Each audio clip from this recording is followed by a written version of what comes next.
Getting paper on these player haters, old news, money on the other line, so I'm not gonna hold you. Money on the other line, so I'm not gonna.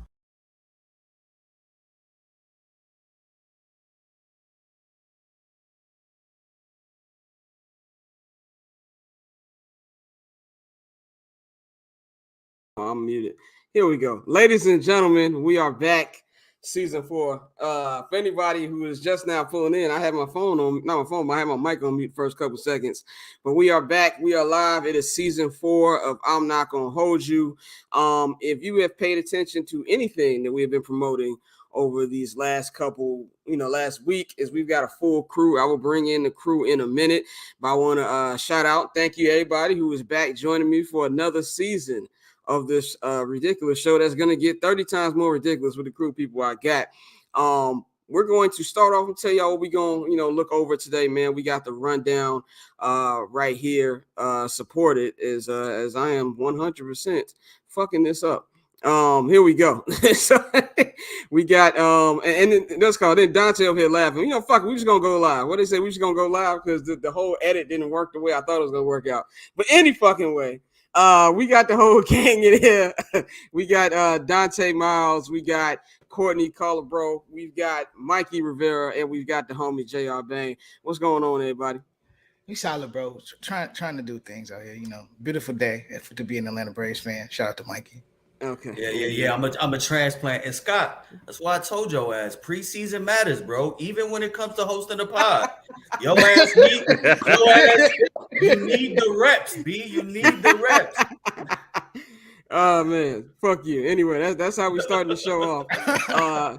So by the way, for anybody, the first couple weeks of this show is probably gonna be a little sloppy because we starting to figure out how everything's going, all the technical shit is going on. I'm gonna have Dante run this rundown for everybody real quick so we can see what the hell we got going on for today's episode. Man, we've got the NFL preview show. So as you can see, we're gonna go over our top NFL storylines. We're gonna get into our NFL QB tier lists, division predictions, wild card predictions, and of course Mikey's gonna hold it down. He is our gambling expert. Courtney's also pretty good at that. But Mikey also right now has a decent amount of money on the line for a certain team on the north side, as he will probably be getting to in a minute. And then we're gonna close all this off with our Super Bowl predictions. Thank you, Dante. You can get that off the screen.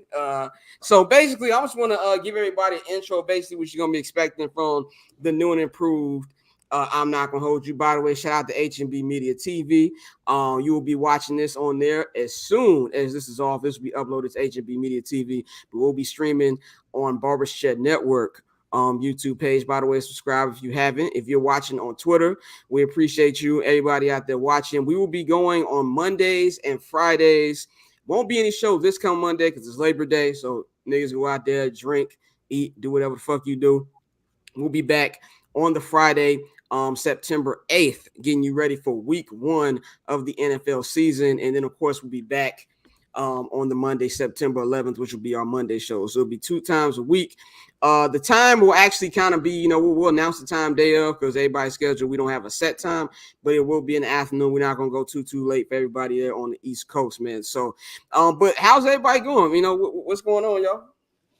I'm trying not to cuss nobody out. That's what you're here for. Friday and Thursday has been spent me being very aggressive.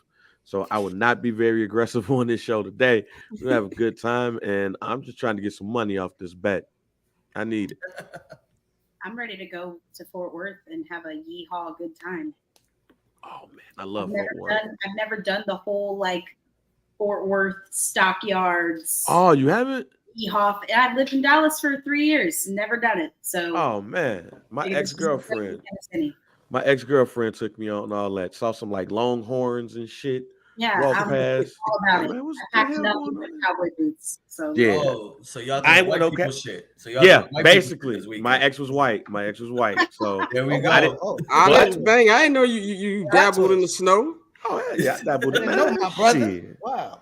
Shit, I've known Bang for over a decade, and I learned something every goddamn week. Well, I was United Nations out here at one point, fam. Man, sometimes and they were the last. They was the last dip. My auntie was like, fam, all these girls you mess with, now you want to date the white girl? I was like, damn. Well, you know, what did my man Tommy on Martin say? If she can't use a comb, don't bring her home. That's what your mama say, right? Don't keep doing that shit. Like, I'm not gonna say that, you know, my parents would like cuss me out if I brought a white woman home. Let's just say it would not be the most welcoming of introductions. We'll just put it that way. Mikey, what's going on with you, bro? Shit, chilling, bro. Another day in paradise here in South Beach, bro. So what's going on with this parlay you got going on with the Cubs? No parlay, just got a decent amount of change. My girl is probably watching it, so I definitely will have a text in the next 5 minutes when she hears this shit.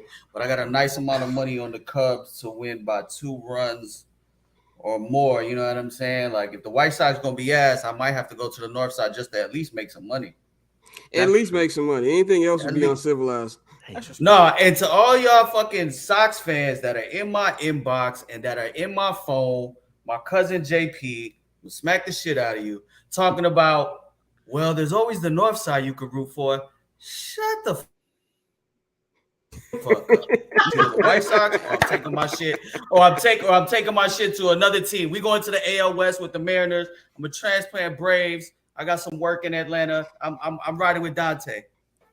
Yeah, Dante has been a ATLian for a long time. He has been 07, covering the team since 07. This nigga's been away from Chicago for a long ass time. I am taking up residence with the Dodgers. One, because I've been out here. I'll be getting my 10th year this month, actually. So if this was basketball, I'll be on my 3rd max contract. So anybody who says I'm bandwagoning, fuck you. I am 5 years past the bandwagon window. So I am all your good. ass is vested. You vested. You got your I'm invested. Time, I say, if you've never, spent a drunk night at Lock and Key and had to finish off with Leo's taco truck, you can't tell me what the fuck what I can and can't do when it comes to Los Angeles shit. Okay, so I am going to roll with the black man Mookie Betts, Freddie Freeman and his fake ass teeth. Like, that's who I am rolling with, because I know I owe nothing to the Chicago White Sox organization. They don't care about me, so why should I fucking care about them? But what team should I go to though? I don't know. I would say I don't know. Rangers, but honestly, You got to ride with somebody young, somebody up and coming. What the niggas at? Paul. I need to be with a Paul. Yeah, this is the second Paul-worthy moment. I need to be the team with the niggas. It ain't the Baltimore Orioles. It ain't the Baltimore Orioles. Yeah, because I thought about the Orioles, but then I was like, man, no, all them niggas. They got motherfuckers named Adley, Gunner. Nah, you Colton Kaiser. I'm just mad that they had that post of Mikey, saying that he had on an absolute fit, and this man was wearing overalls and like Syracuse orange dunks. I was so mad. Nah, Jack. Nah, I was so mad. Because I'm thinking Atlanta, you know what I'm saying? Because it is Michael Atlanta. Harris Jr., bro. No, but black center fielder, bro, really been doing this thing. He's cold. Okay. It's a solid. Hey, Mikey, you just cashed, bro. Ian Happ 2-run homer. Hey, 6-1. Eyes. 6-1. We good. Shout out to the real Jaleel in the chat room. He says, I'm trying to decide too. I'm a broken White Sox fan. You see what's going on, Jerry Reinsdorf? We got people trying to leave their homes who don't want to leave their homes. Like, I have great memories.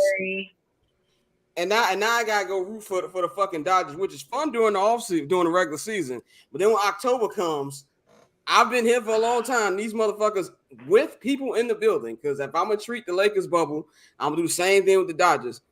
With the holes in the building, they have never won anything. So when the playoffs actually start, that's the actual problem that we have here. And I hate that Jerry Reinsdorf has made me hate this sport. For that 2019 Game 5 NLDS Nats Dodgers, Dave Roberts needed to take out Clayton Kershaw. The fact that he let him go back out there and get shellacked, not once, but twice, war-like flashbacks. Yeah. Terrible. I think it might be Atlanta for me for a couple of reasons. Reason number one, I used to live in Atlanta. 9401 Roberts Drive, Atlanta, Georgia, 30350. Second of all, when they won the World Series, I was at a gas station in Atlanta. So probably gonna be the Braves, fam. I'm gonna ride with the Braves, fam. And that's where you had the That's where Bang had the infamous Key Sweat story that maybe we will tell on this podcast, on this show. By the way, it's a show. I'm gonna stop saying podcast because it's not a podcast. This is a fucking show. It may not feel like one right now because we like a little kid behind the wheel with the production shit. But by Halloween, I guarantee you we will have this shit good to go. I guarantee you. But before we get into the first segment of the day, man, I just want to do a little advertising. First of all, follow the Barber's Chair Network at Barber's Chair Net on Twitter and Instagram, man. You need to do all of that right now. We appreciate everybody who has been following the Barber's Chair Network as it is. Also, if you want to support the Barber's Chair Network, and shout out to everybody who increased the subscribers this month, man. So I need everybody who doesn't subscribe to the Barber's Chair Net Patreon to subscribe to the Barber's Chair Net Patreon, man, right now. That is patreon.com/Barber's Chair Network. So I need everybody to go ahead and do that. And if you are in Chicago, I need you to come on down this Thursday.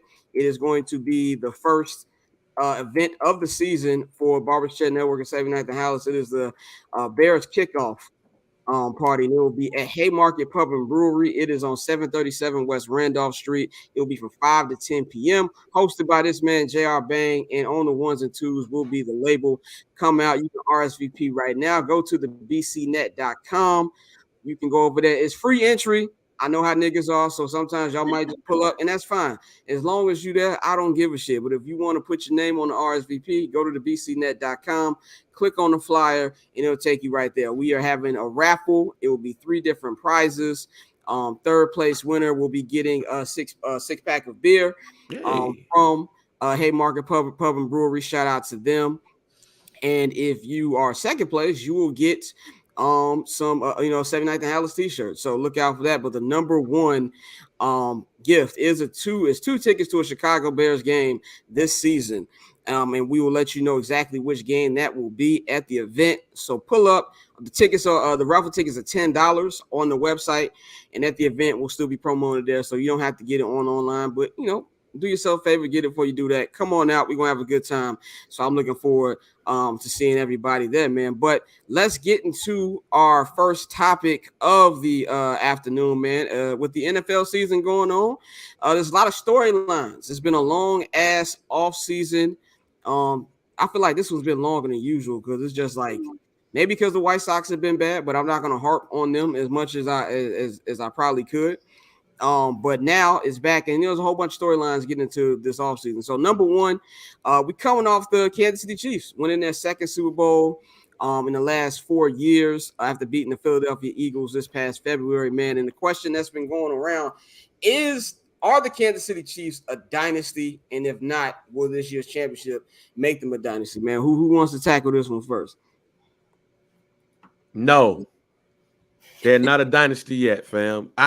We moved the goalpost so much on the dynasty shit that is crazy. And I think we moved the goalpost because we feel like if it doesn't happen in our era, we got to move it so it could look like it happened in our era. Ain't no back-to-back happen yet, fam. Once they get a back-to-back ring, then it's a dynasty. That's the only thing that we waiting on. Other than that, they damn near have everything that we're looking for. But they got to get that back-to-back. San Francisco got their back-to-back. Dallas got their back-to-back. The Pittsburgh Steelers got their back-to-back. The team that I don't want to talk about got a back-to-back. They need that. And once they get that, they'll be a dynasty, fam. And you should want to see them get the back-to-back too to make it a dynasty. See, I think if they just win another one in the next season or two, I think that qualifies as a dynasty. I mean, think about what the Giants did in 2010, 2012, 2014. That was a dynasty. I think if the Chiefs can absolutely win another one the next season or two, I think 3 and 5 or 6 years, it's got to quantify and qualify as a dynasty. No, I think when it comes to the dynasty, I'm with Bang. I need a back-to-back championship. That's something that unless you have a really dominant run like the Patriots, which is something we'll probably never see again. But in order for you to really be considered a dynasty, I need those back-to-back championships. And so I think with the Chiefs, they have the potential to be, one of the greatest runs in our, I don't want to say in our lifetime because it's still ongoing and Pat is so young. So we really don't know where this is going to go. So potentially they could be one, But right now, until they get that back to back, I would say no. I agree. I in order for it to be a dynasty, you have to have back-to-back seasons. You have to be able to show that. I mean, if not, then you're looking at something. You know, do y'all consider what the Blackhawks did in 2010? That through that era, do you consider that a dynasty? I mean, it was broken up. No. We remember that as great years. Like it was a 5-6 year run, but that wasn't that wasn't a dynasty. I need back-to-back. I really need.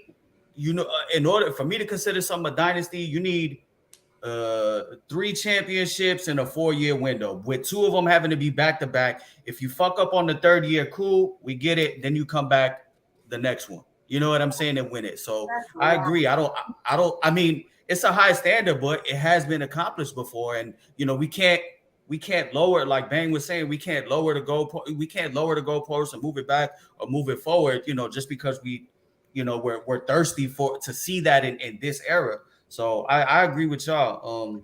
I don't think so unless they win it this year.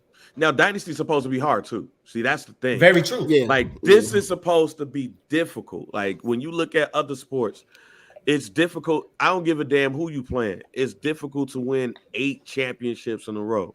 It's difficult to win 3 in a row. It's difficult to win 2 in a row. Dynasties are supposed to be different. There are great runs, then there are dynasties. And to me, I think the NFL is the one who put this here, because when you look at every dynasty that they love to talk about, it involves a back-to-back. And when you have, I guess you could say that the New England Patriots is the greatest dynasty in football history now. Like, look at that. Yeah, like, probably.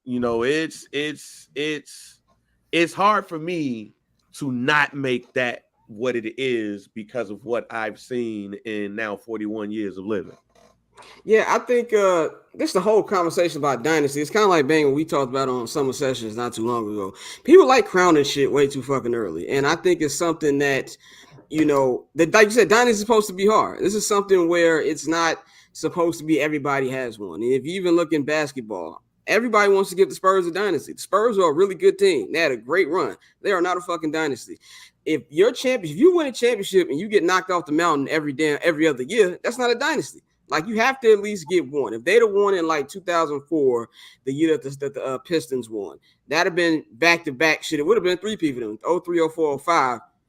That's a dynasty. If you look at the history of the game, and like in basketball, I only think it's a couple of them. You know what I'm saying? Basketball, you've got obviously Russell Celtics. That was sacrilegious. Russell Celtics, the Showtime Lakers. You got Jordan's Bulls. You got the Kobe and Shaq Lakers, and then you got the Golden State Warriors. Those are the only dynasties.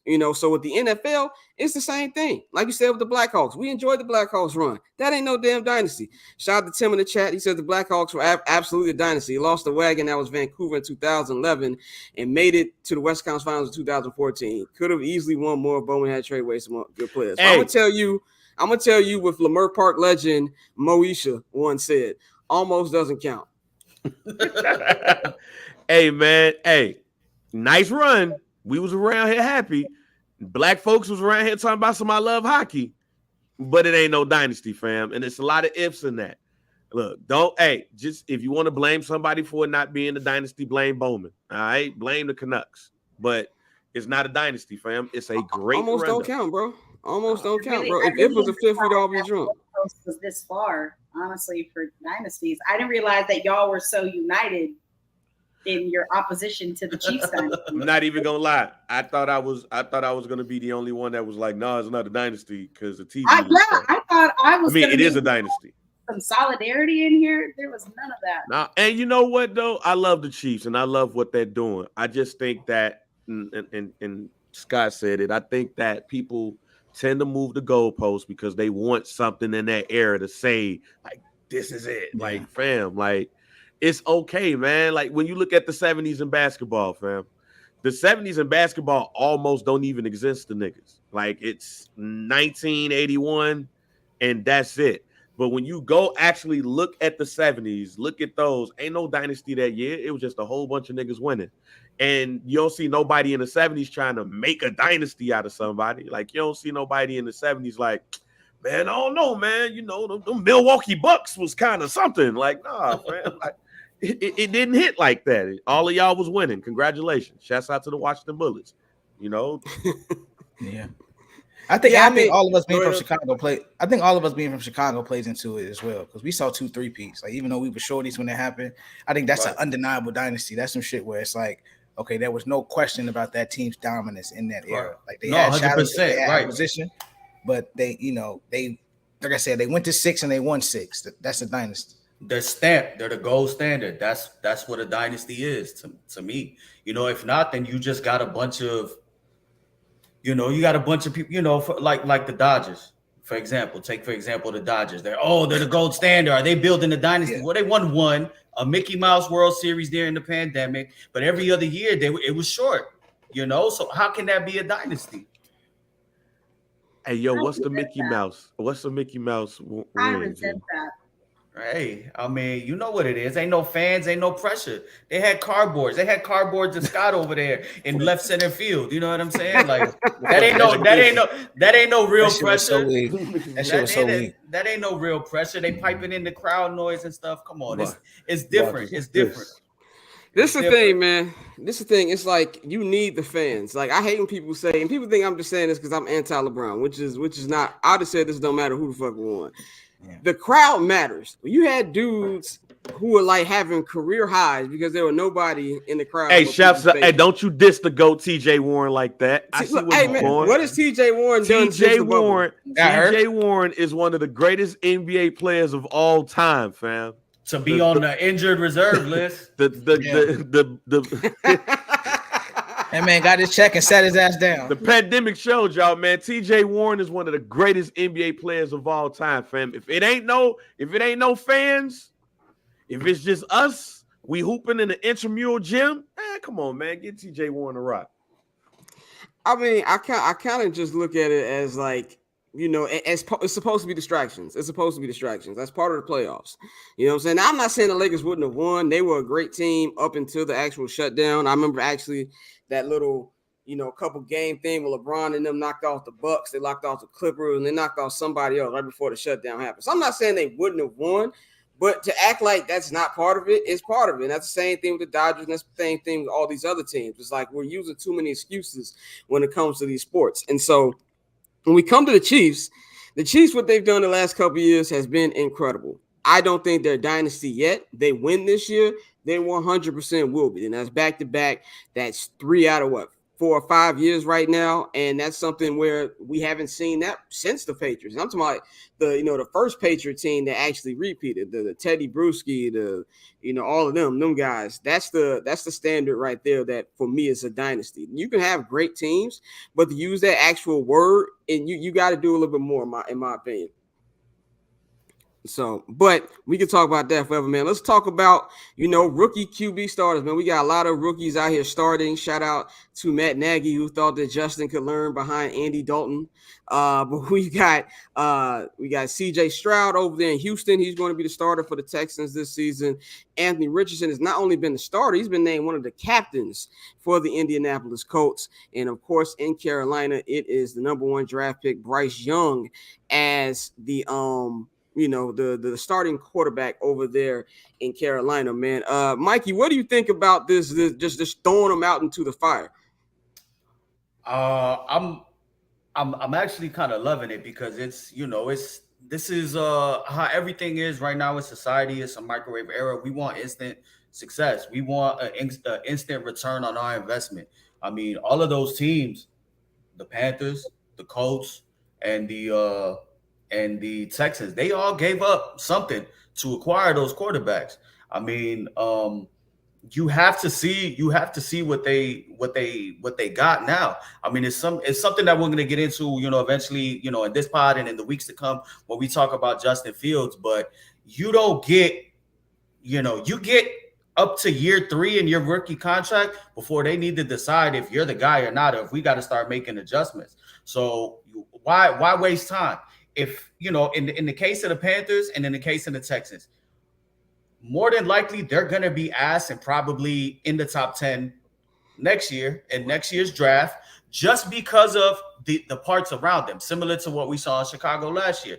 All of those teams downsized. They didn't tank because it's very hard to tank in football, but they went ahead and they trimmed resources and they got money and they're adding to build around this QB in the next couple years. By year 3, they need to know, the Colts need to know, is Anthony Richardson a guy, or are we going to need to, start looking at a veteran quarterback or be right back in the draft? So I like it. It's trial by fire. They're going to take their lumps. But at the end of the day, what quarterback doesn't take their lumps? Whether they're a veteran, whether they're a rookie, they're going to get their head kicked in.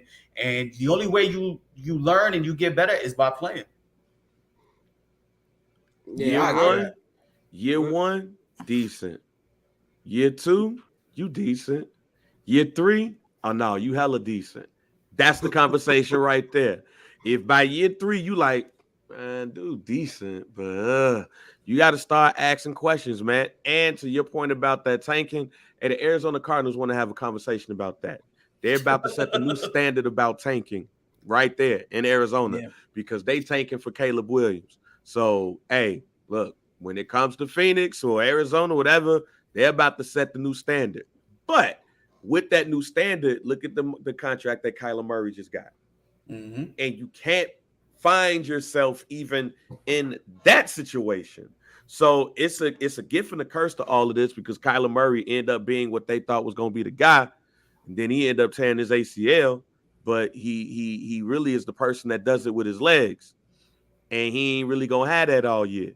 And then you got one of the best quarterback prospects ever. Hey, man, you don't want to find yourself in a situation like the Cardinals and what they got to do. Yeah, I definitely agree with that. I think the thing that to me sticks out the most when you see all these different quarterbacks that are taking over for the rookies is the different change in philosophy, which is needed because I think the model of having a fucking vet, like what's the point? And I'm not saying that these vets, they can't learn anything from them, but it's just like, especially if you're a franchise like the Indianapolis Colts, where the Indianapolis Colts are they're not going to be doing shit this year. Let's just keep it 100% a buck of what's going to happen with them. They're not going to be shit. You might as well just throw him out there, get his lumps out there, make him go out there, throw some interceptions, make him go out there and feel everything that's going to come with being a quarterback. Because if you don't, and then you put together a team that might be competitive for the next year, then you got to look at it like, okay, now he still has to go through those bumps in year 2, which is something that, as we even see as Bears fans, something that kind of happened with Justin a little bit, man. And I feel like the quicker you throw them in there, the quicker, one, you can see what kind of quarterback you got, and 2, the quicker, even if they are what you expect them to be, they can just get the lumps out the way. So I personally like that. Yeah, I agree. I think, like you said, more than anything, you want to start that clock early because when you start that clock, even if they're bad, that's not necessarily bad for you because now you know that you need a new quarterback, and 2, because you're not winning games, you're probably going to be in a position to get that quarterback. So, and as far as the whole sitting behind a vet, I think that you should only do that if you have a quality vet for that quarterback to sit behind. If it's not somebody where they're picking up good habits, they're picking up good steady habits in the QB room, then no, you don't. Like you said, having Justin sit behind Nick Folk or anybody like that was dumb. That was nothing to really, benefit from that when they're 2 completely different quarterbacks. And, and that's also somebody who didn't have an extreme track record of success.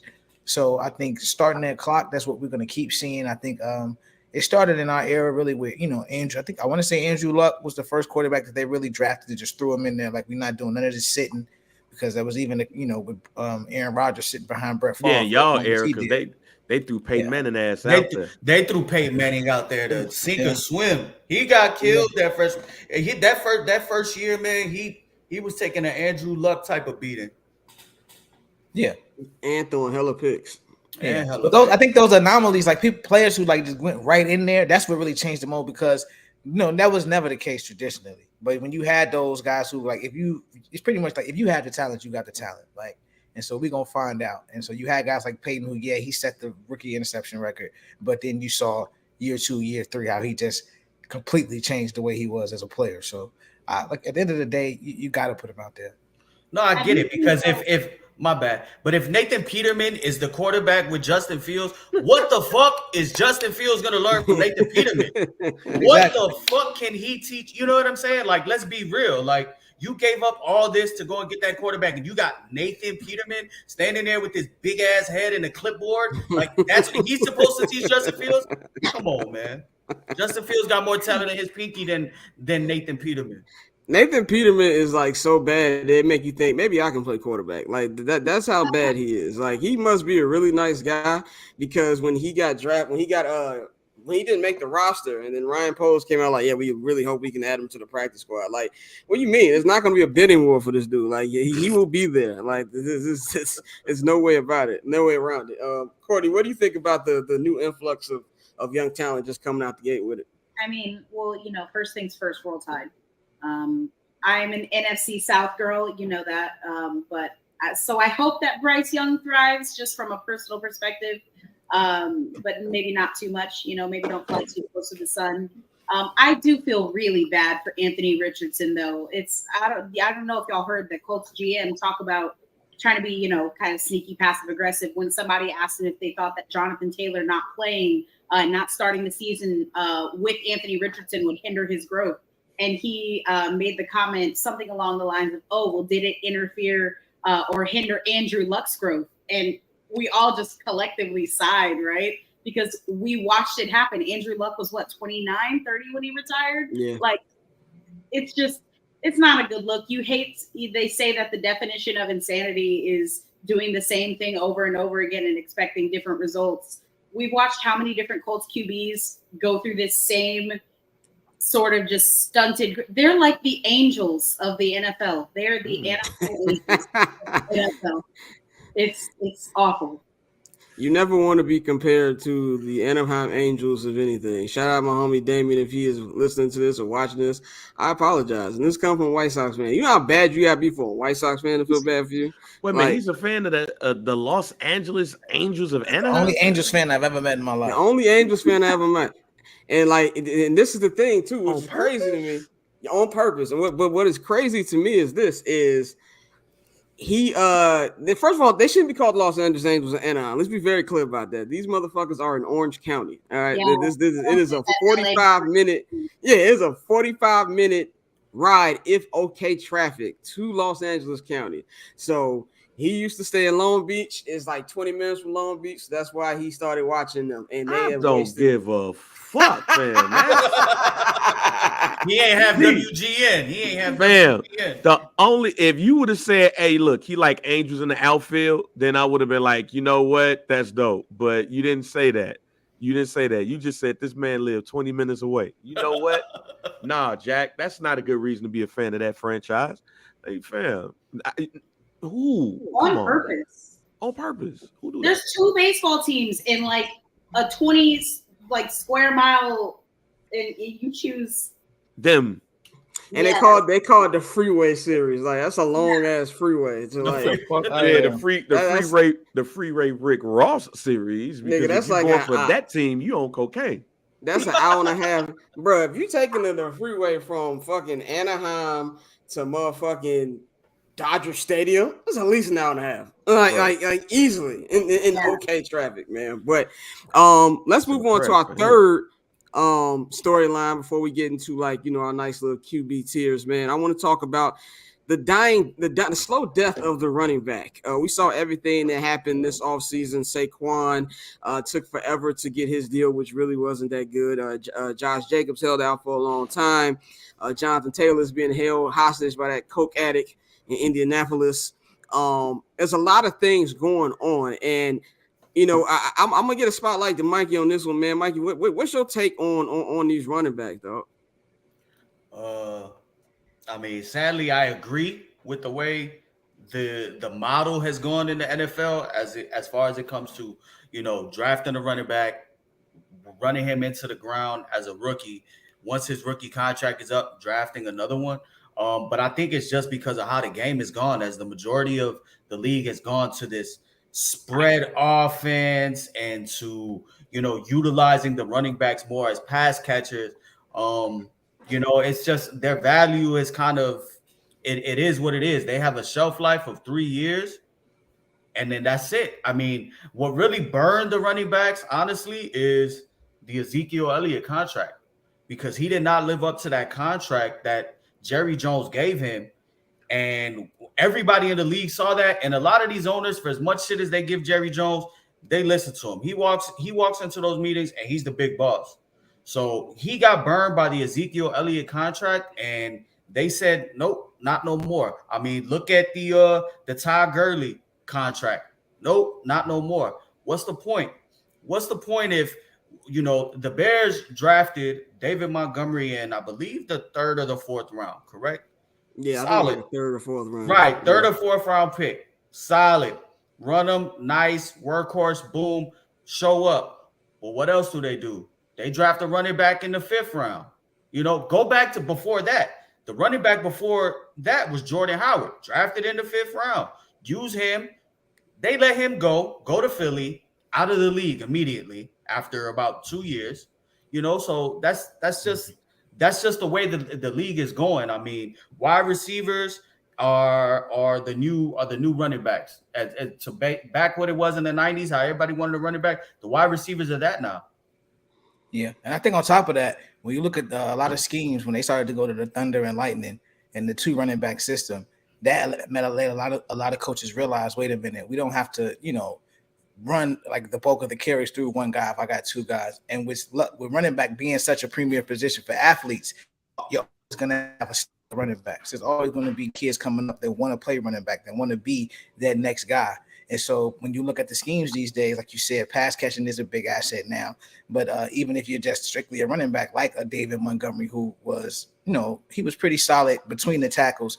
But like we all saw, when they brought in a scheme where they really wanted to throw the ball to their running back, it wasn't a fit for him. So it's like, no, we're not going to pay you. We're going to just get rid of you and draft somebody else, because there is essentially an unlimited number of athletes that want to play running back. And I think that's something that goes along with, in our culture, growing up, you had Barry Sanders, we worship Walter Payton. You had all these guys who played at that position, who were the premier guy. And so I think it's going to take more of the Odell Beckhams and the guys who are really, dominant wide receivers to get that switch, because you still, like, to this day, you have, like, prime example, the Atlanta Falcons, they drafted Bijan. Bijan's going to be an animal. And if he's smart, after year 2, he'll hold out like, no, I need another contract, because that's what they do to running backs. You see how it's going, and it's not going to change no time soon. Yeah. Shout out Robert Knox in the chat. He says Le'Veon Bell too. I almost forgot about Loud Pat Le'Veon. Yeah.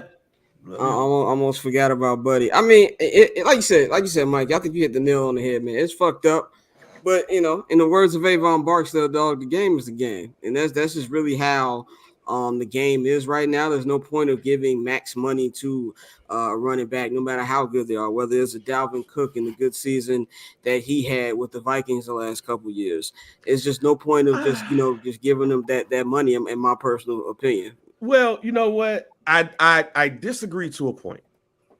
I think that injuries with key people have definitely made people who it made people think about giving money to running backs. But you also look at, I think more than anything, is not necessarily injuries. It's been people that has been good when you find them in the late rounds, because you don't have to pay them that. I think running backs fail at being they fail because they're one-dimensional. The best running backs need to be somebody who can catch the ball, can run, can block. They have to do more than one thing. And I think we have a lot of running backs out here that's just one-dimensional. You got to take him out and bring somebody in because he can't pass block worth shit. You got to bring somebody in to bring this person in because they can't catch. And then they end up getting injured and stuff like that. But it's going to look, I think it's going to take Bijan Robinson being able to do all of those things to change the mind of general managers, because at the end of the day, all of these shits happen in spurts. So like this generation right here is the generation that don't give a fuck about being a running back. I grew up wanting to be a running back. But then if Bijan Robinson is successful, then we're going to have some GMs like, oh, man, I think we need to go ahead and get Buddy. But they just have to be more than just a one-trick pony. You need to be able to run. You need to be able to pass block. You need to be able to catch. You need to be able to play wide receiver on occasions. And that way you can maximize whatever you're getting, because sometimes playing those other roles is going to make you stay healthy, because you ain't got to run through these holes in the damn offensive line like that. But like, be real. Let's ask this. I'll ask this question to y'all. Who is the best running back in the league that has all of those qualities? Like the best three-dimensional running back in the NFL is Christian McCaffrey. Yeah, probably run CMC. That's probably who it is. I was going. You say everything. It can't be Derrick Henry. So it would have to be. That's my point. Yeah. Derrick Henry, for all of the greatness he do between the tackles and stiff arming, if you try to throw this nigga the ball, it's a crapshoot. Crapshoot. And then he runs so upward, even though this nigga is bigger than everybody. Fam, wait to get to the later end of the season in the postseason. In the postseason, they be cracking his ass, Jack. It's like he wear you down during games, but you wear him down throughout the season. Then it's the first week of the playoffs, and you think the Tennessee Titans is gonna do something, and then next thing you know, some damn safety come and crack his ass. Is like, hey, Derrick Henry's out for the games. Like, fam, what the fuck? Because he's worn down now. Yeah, I mean that is definitely true, and I think like if I'm a kid coming up, I don't want to fucking play running back, which is one of the positions that a lot of people wanted to play coming up, was being a running back. One thing before we move on, go ahead. But you know when I stopped wanting to be a running back though? What was this? Kajana Carter. Go look it up. Kajana Carter in like the first preseason game tore his ACL, and I was like, nah, I'd rather play linebacker. I'm straight because you back in that day, fam, your running back to his ACL, fam, it was a wrap for you and the season.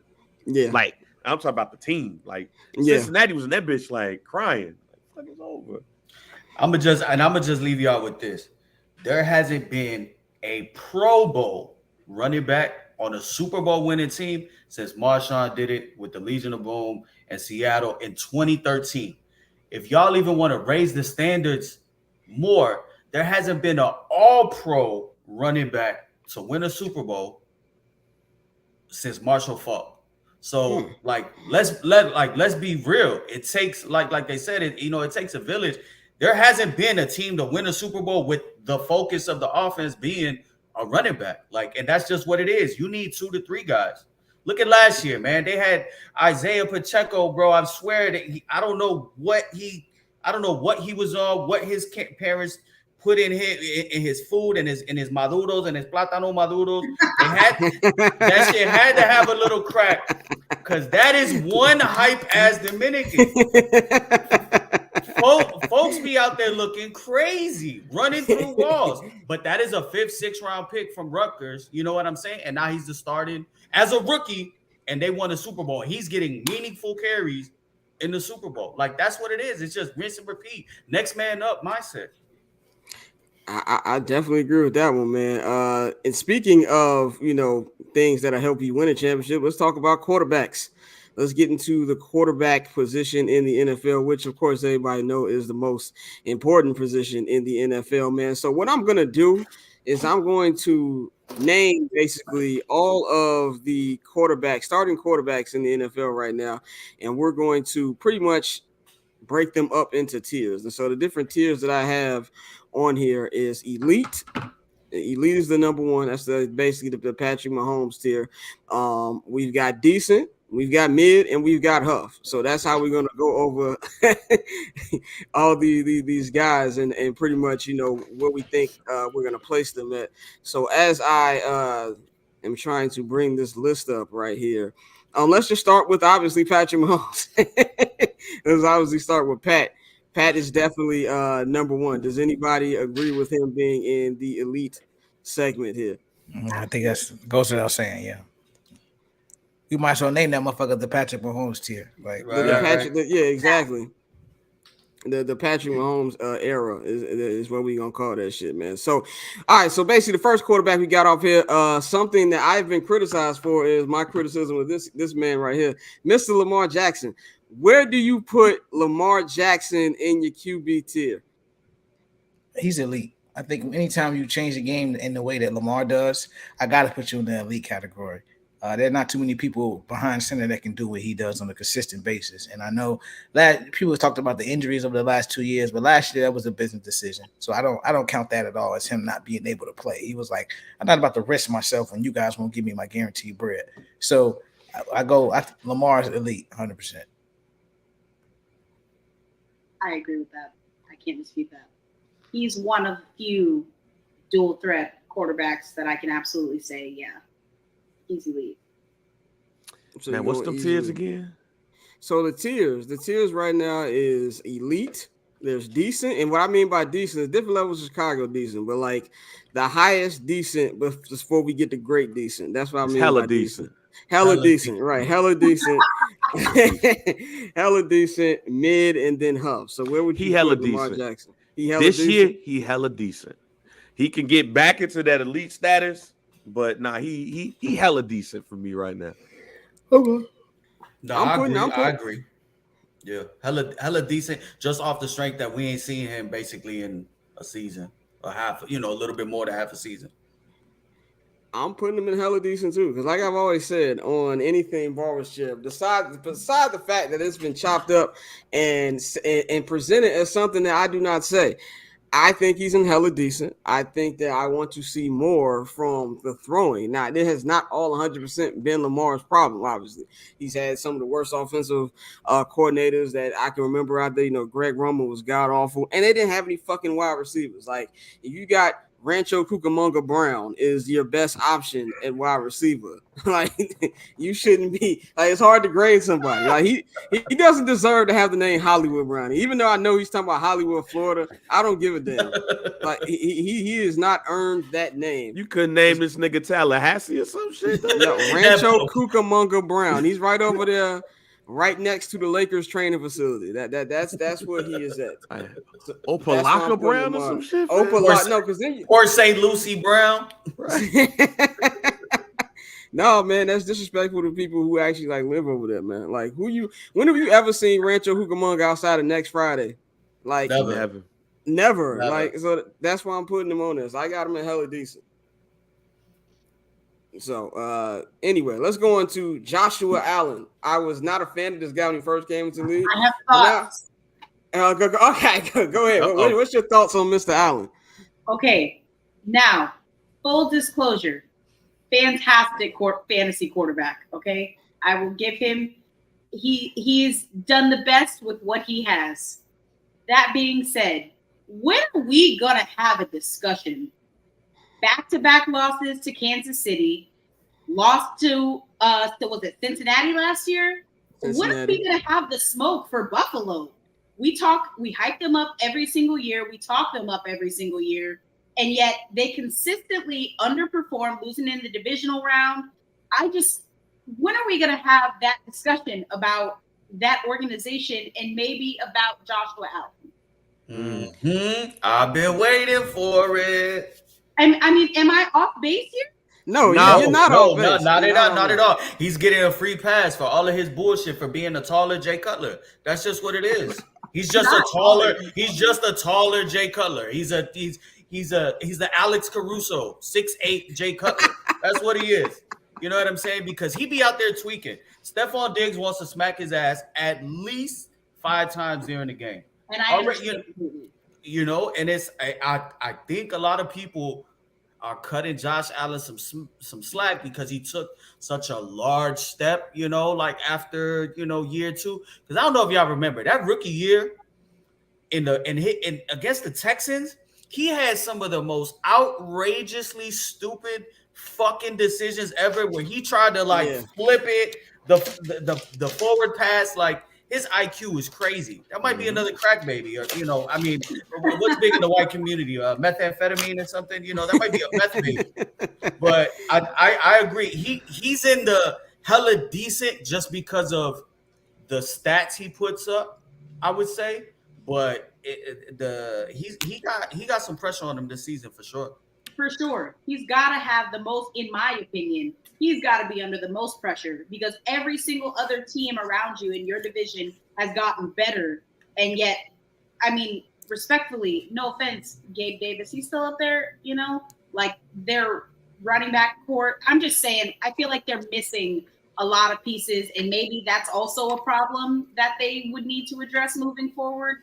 You can't have your only offensive weapon really being just Stephon Diggs. But also, your best offensive weapon is Stephon Diggs. Like, you got to do something. It's been 3-4 years of the Bills they're Super Bowl contenders, but can't get out of their division. It's trash. Yeah, I agree with that, man. I definitely think right now it should have get off the pot for Josh Allen and the entire Buffalo Bills team. I'm just gonna sound like I'm a cape for him right now, but I'm keeping Josh Allen in elite. I still think he's an elite quarterback. He's a gunslinger. Kind of like what Mikey said, he is Jay Cutler. Jay Cutler gave a fuck because the biggest issue, one thing I loved about Jay is how he shook off the interceptions. Like, okay, I'm still gonna throw that bitch down there, which is the confidence was good, and that's what you want to see that they don't let the interception get to them, which is probably one of the few good things I can say about Jay Cutler. But I think that, you brought up Gabe Davis, Courtney, like he's going to get that motherfucker killed. Like he be throwing him like in the middle of traffic way too many damn times. And this is something where the Bills, this is a make or break, but also they lost a lot of pieces. Like obviously they lost, a Tremaine Edmonds, and the Bears got him. And that's something that is going to be, it's definitely going to be felt in their secondary. I mean, not secondary, but in their linebacking core. But just for him personally, he's got to get better at it because even though, they lost to Cincinnati, they barely beat Miami with the second or third string quarterback, man. So they definitely has a lot to be desired. Dude named Skyler, that's crazy. He hella decent. Yeah, he hella decent. I think for y'all to say that he's elite and Lamar Jackson is hella decent, it's kind of wild. This is me personally. Yeah, he hella decent to me. He's hella decent. And last but not least, fuck Jay Cutler. I get so tired of anytime we talk about quarterbacks, Jay Cutler being mentioned in any capacity. I get it. He's the best quarterback in Bears history, but the bar is below hell when it comes to that franchise of quarterbacks. So me and Jay Cutler have had beef since my senior prom in Las Vegas when I saw him when I was out with my prom group, okay, with his then wife, okay. I went up to that man. I was the only person in my group that recognized him. I waited. I'm a polite girl. I waited until they were done with dinner. He was getting on the elevator about to head down. I saw my chance. I went up to the elevator and I asked this man for an autograph. And you know what he said? He said, "What school did I go to?" Starts quizzing me, okay? And you can't play. I knew who he was. I'm like, who the fuck are you? Like, 18-year-old. Exactly. Why else would I know who you are, Jay Cutler? Anyway, he ran me through the gambit of questions and then still didn't give me an autograph or a picture, which is well within his right, okay? But there was a local magazine in Vegas that let you know about all the celebrity appearances around town. And there was a little blurb in there about how he signed autographs and took pictures with a group of kids that were in Vegas for prom. I was so mad. No, he did not. Anyway, Jay Cutler forever. I know, Courtney, you got to get up out of here. You're about to enjoy your Labor Day weekend. So is there anything you want to tell the people before you get up out of here? Nah, I mean, Josh Allen, it's all on you now. The ball's in your court, bud. If you're listening to this. quick. Who's your quick Super Bowl pick? Quick Super Bowl pick. Super Bowl picks. Honestly, I really like an NFC East, AFC East. It's a little ambitious. I'm going Eagles Jets. Eagles Jets. That means it would be Rodgers versus Hurts. Aggressive amount of green. Aggressive. Well, Courtney, we will holler at you next Friday. Enjoy your weekend. And we'll have you back next week. So all right, sounds good. As Courtney is exiting, we are going to get into the next quarterback in this tier list. And in the words of a certain Cook County inmate, we got room keys because we talking about Mr. D. Kelly himself. Deshaun Watson. Hella mid, niggas. Hella mid, Jack. Unless he got an upgrade, fam. He hella mid right now. Sorry about that. Got a call right there. This is live filming, people. Yeah, but hella mid, fam. And I thought I put that on what's name. Hella mid, G. I'm talking about hella mid. And look, I get it. Dude ain't played in like a year and a half, 2 years. But still, you still got to classify dude as hella mid simply because of last season. He can grow, but right now, he looked like he gonna have to retire in a couple of years and just, get the little massages and stuff that he was getting from the little shorties, allegedly, reportedly. I say mid. I got him in the mid category until he redeems himself. We know the talent is there. until you see it on the field. That's what you got to judge it off of. So I'm gonna go mid right now. He's in the decent category for me. Just because I'm gonna cut him some slack just because of taking the year off. I get it. It's hard. I mean, if we were to take a year off at anything, I'm sure it'd be difficult, let alone playing the quarterback position with a new team and a whole new environment, new wide receivers, new weapons, new all of that. So he's still decent, but a lot of people forget that boy was in the elite category. Yeah, he was prior to all this. So if he can regain form and build that connection with Amari Cooper, lean on Nick Chubb, you know what I'm saying? Like Nick Chubb don't got a contract, so you know what that means this year. 800 carries, they're about to run his ass to the ground. You know what I'm saying? So if you draft him for fantasy this weekend, y'all, take Nick Chubb because he will be a workhorse. But I think 100% he's in the decent category with the opportunity to rise up very quickly before the end of the year back into elite if he could show that pre nasty boy form. Yeah, I'm gonna go hella decent. This one I'm gonna go hella decent just really for the reasons that Mikey just named. Like he has the arm talent. I think it's just really just more about the rust for him because he hasn't played in so long. Like, and if we take away him just being a freak bull, he's actually a really damn good quarterback. Freaky Sean. Freaky Sean. And we just take away him just being a freak bull. He's a really good quarterback. And like I think when you looked at his contract, something that I ran it on last season was because of the stuff that comes with it. But we just talk on a football perspective, he probably deserved that money. And I think this is something where I don't know how good the Browns team is going to be, but for Freaky Sean in general, I think he's in the hella decent territory. If Freaky Sean, I called him hella mid really based off of last season. But if Freaky Sean gets back to his old status, they win in that division because Cincinnati can't beat them. Like Cincinnati can't beat them. Look at Cincinnati's record against the Browns. It's huff. And I think they could beat the Ravens. And, the Pittsburgh Steelers is the Pittsburgh Steelers. I believe that if Freaky Sean gets back to old Freaky Sean ways, they win in that division. Interesting. That's the most interesting division to me in the NFL. Honestly, I mean, a lot of people gonna say that AFC East, but that's the most interesting division to me right there. It's the North. Let's go on to. I feel like this next one, man. This dude, Mr. Unlimited, Mr. Corny himself, Denver Broncos quarterback Russell Wilson. I just want to say that motherfucker huff. He's huff. I just want to say this on this podcast right here. We might make a clip out of this shit. The motherfucker's corny, and that's fine. Like, we need to stop making corny to be out like it's this bad thing. There's bad corny, and there's good corny. Russ is good corny. Just because we call him corny don't mean he's not a good man. Doesn't mean he's not a great father. All the other shit. Be corny. Like, the nigga put the Danger Witch. You know how quick Subway took that shit off the fucking menu because them commercials were so damn cringeworthy. Like, it's no longer on the record. It's no longer there. That shit was gone like in 2 weeks, bro. Like, it was gone super quick. We had Oktoberfest from Samuel Adams longer than we had the Danger Witch last year.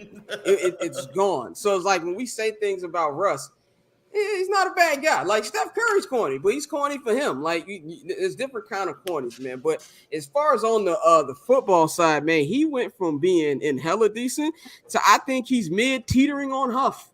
He's mid teetering on huff. If Sean Payton cannot save this man, it is a wrap. He might be the only quarterback in history who had a Hall of Fame trajectory. And that motherfucker's probably playing himself out the Hall of Fame right now. He's mid teetering on huff. No, I mean he's still gonna make the Hall of Fame. He just won't be. He'll be a couple ballots in if he keep playing like shit like this. But I agree 100%. He's teetering on huff category.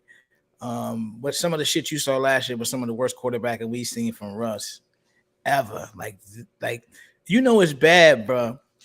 When the fans are counting down the play clock for y'all because y'all can't get plays off.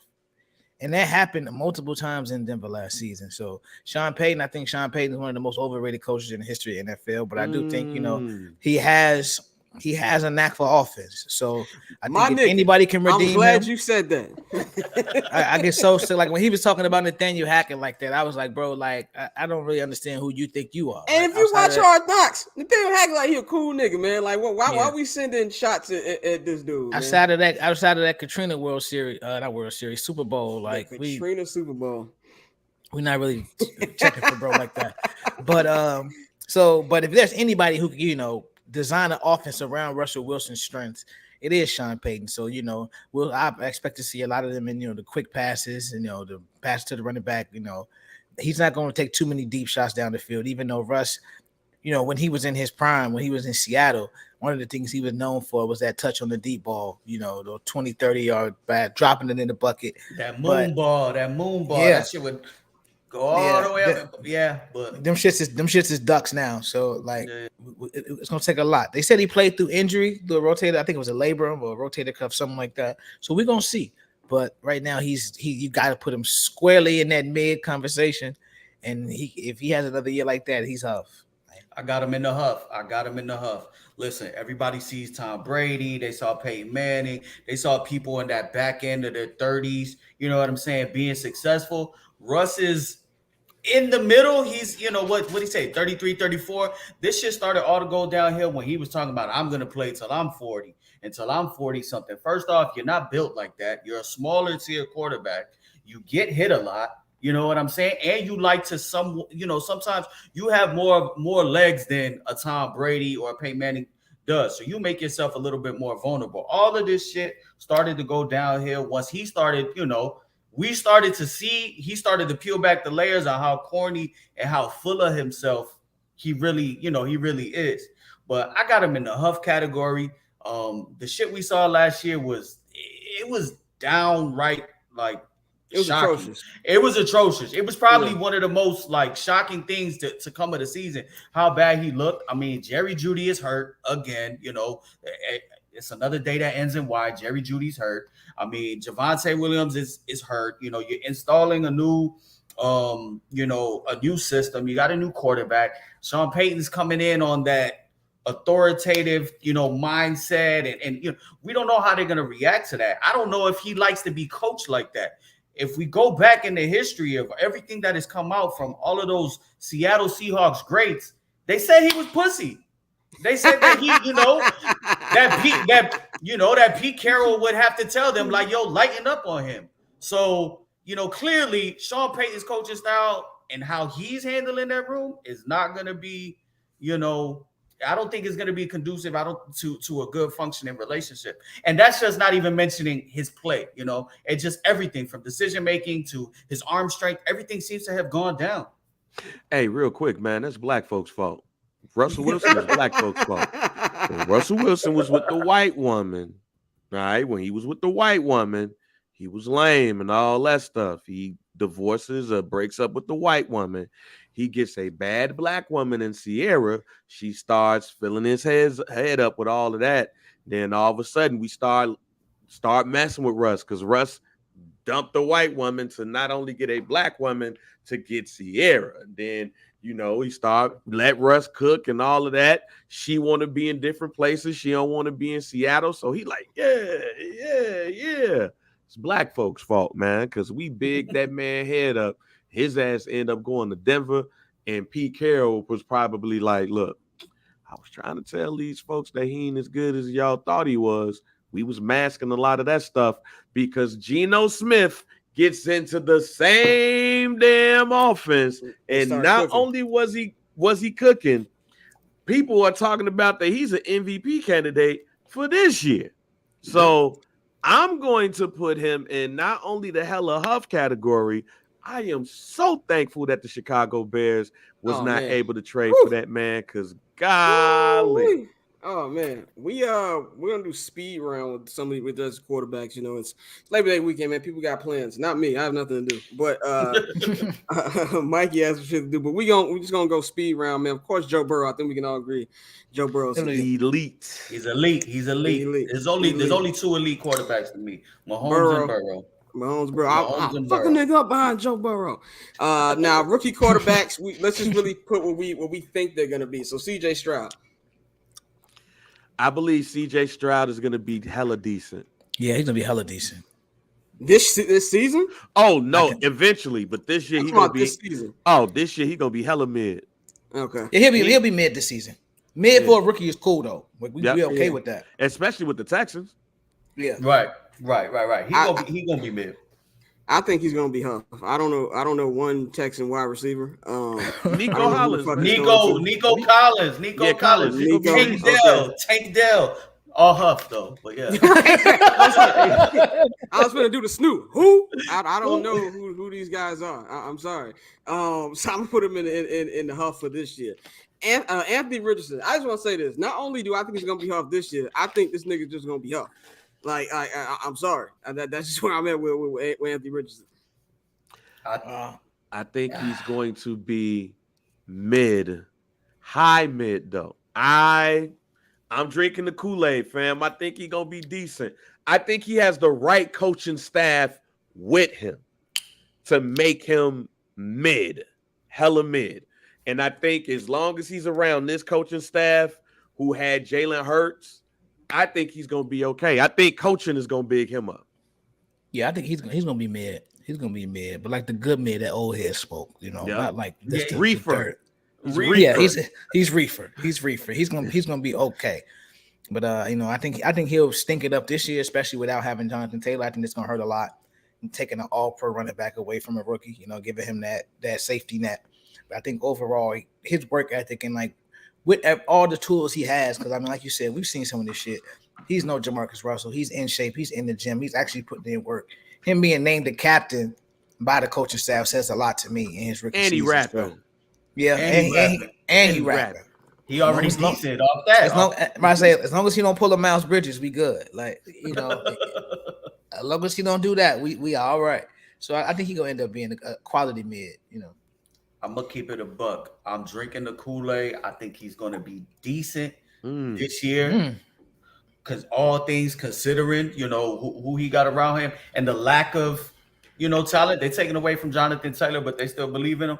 But I think he has the potential to be gas down the road, honestly. I think his makeup, his character, the intangibles, his size, and for all the same reasons that everybody is on Josh Allen, you looking at the black Josh Allen. You know what I'm saying? Makeup, build, arm talent, speed, strength. I just think what Florida had, he was kind of Huff in Florida, but you see the potential there. I think he's got the potential to be probably one of the second best one in this class. You guys got high hopes for him, man. We'll see how that happens. Next one's porn star Jimmy. Jimmy Garoppolo is mid. Huff. He's gonna be Huff this year. He's not gonna finish the season as the starter, Jack. Okay. Yeah, I predict that he's gonna be the first starter pulled this season. Okay. That's a nice. Okay. I like that. Okay, I like that one. Yeah. So everybody on mid Huff, who we got? Yeah, he's Huff. He's Huff. Okay. No parts of that. One of the most debated quarterbacks on Twitter, Justin Herbert. He's decent. Justin Herbert, hella decent, G. Hella decent. He hella decent, but he got to show it too. Hella decent. His coach is an idiot, but I think he's hella decent. His coach a dickhead. Yeah. Take the three. Take the fucking field goal. They take the field goal. If they took the field goal just twice last year, just twice out of the 7 times that he chose not to, the motherfuckers winning the division. You know what I'm saying?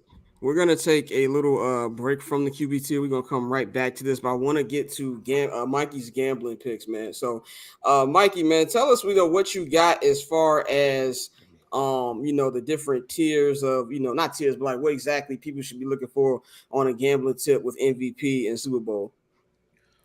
For Super Bowl, I think for Super Bowl as we expect, the Chiefs right now are the fave. The Chiefs right now, you could get them for plus 600. So for all my gambling illiterate people, I'm looking at you, Scott. Plus 600. Anything with a plus means it's positive odds. It's 600. You throw $100 on that, you are winning $600 plus your $100 back. So you're getting $700.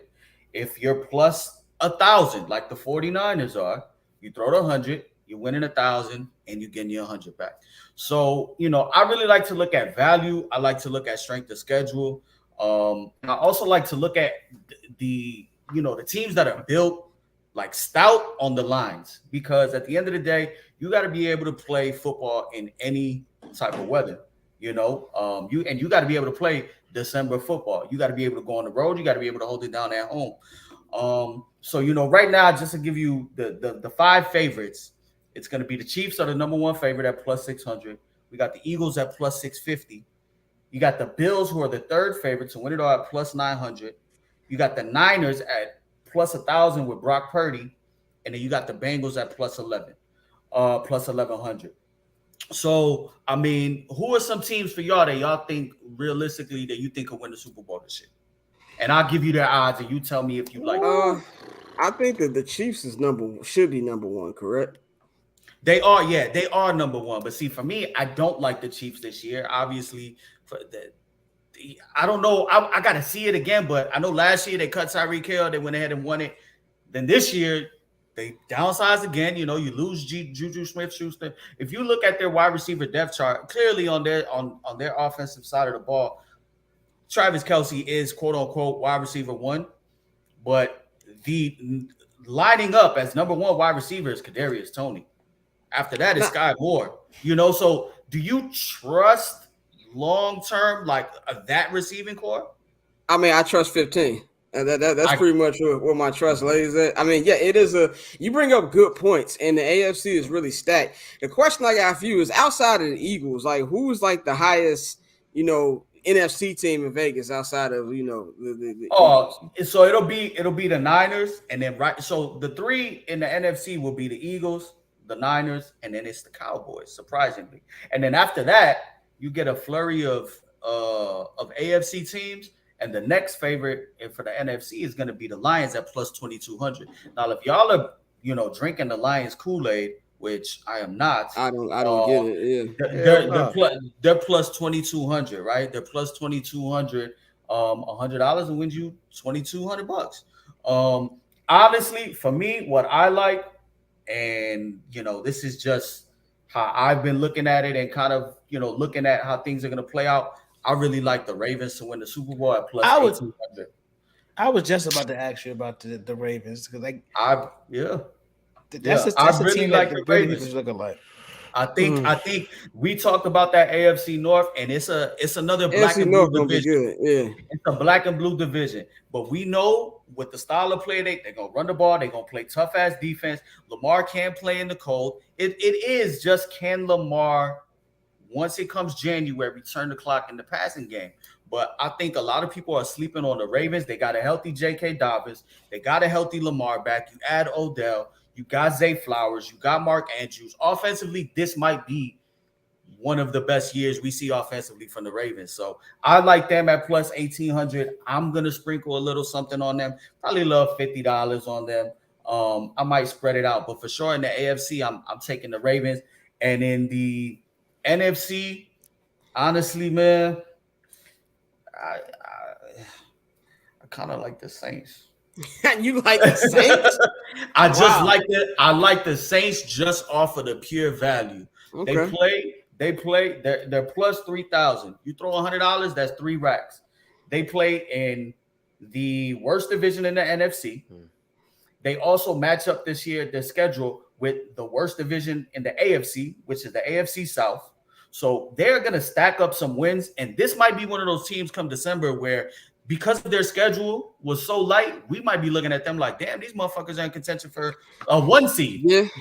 So, and we know, when you go into the Superdome, that shit is tough. So for me, it's a long shot. It ain't fun betting the Chiefs. It's not fun going and betting, on the Lakers when they got Kobe and Shaq to win it. I like a little risk, so I'm riding with the Ravens and the Saints. So who you got? As we get you out of here, 2 things. Who you got? Who's the highest MVP value right now? And then after that, just give us who you got in the Super Bowl.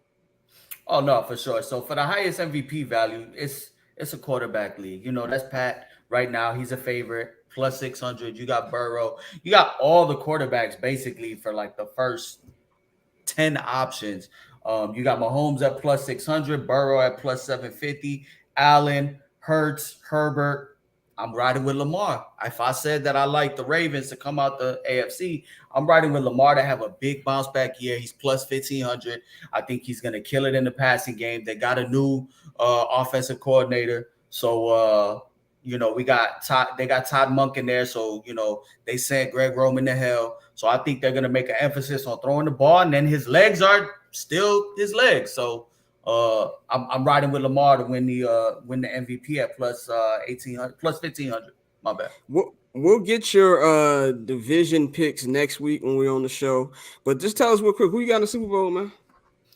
Oh man, the Super Bowl. I got the Ravens and the Eagles.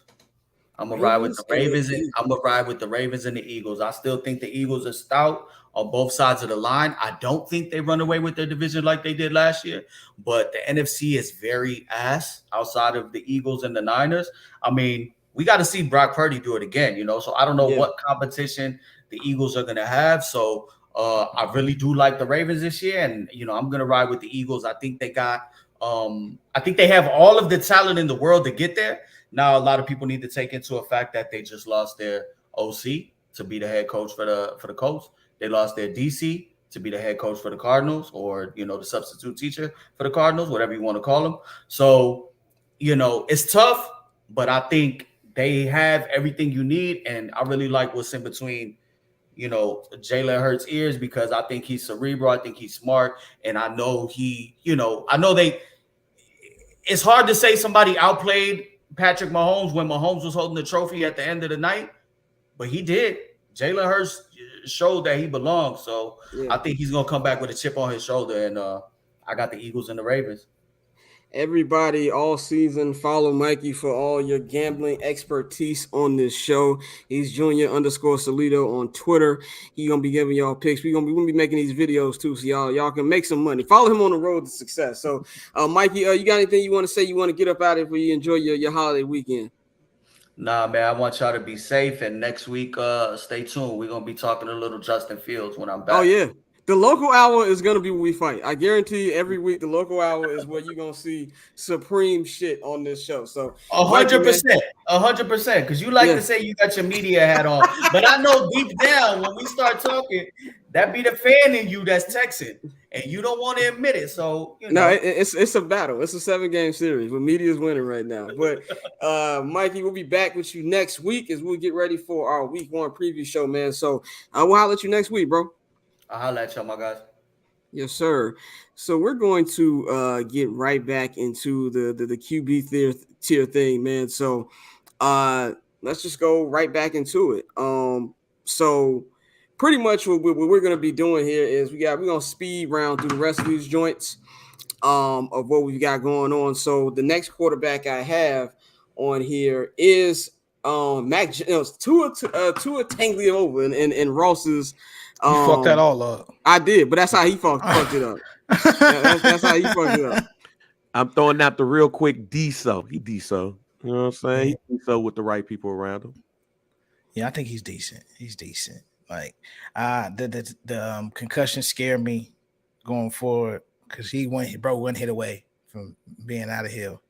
So I still got to say decent. They've done what you need to do with young quarterbacks, and that's put a whole bunch of talent around them. And bro, it's gonna be pretty hard pressed for him to fail out there.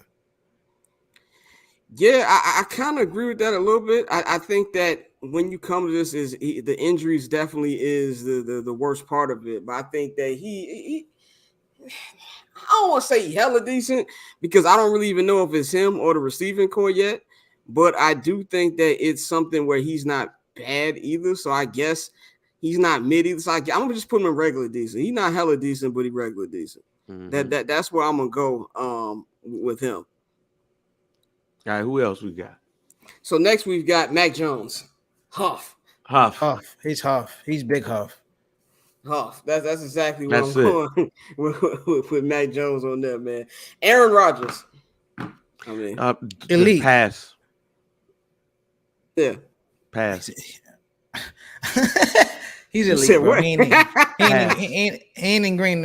He not in the Green Bay no more. We can say he's elite. Nah, I'm pass. Yeah, he's elite. Pass. You still pass. You don't feel right about it yet. I still don't feel right about it yet.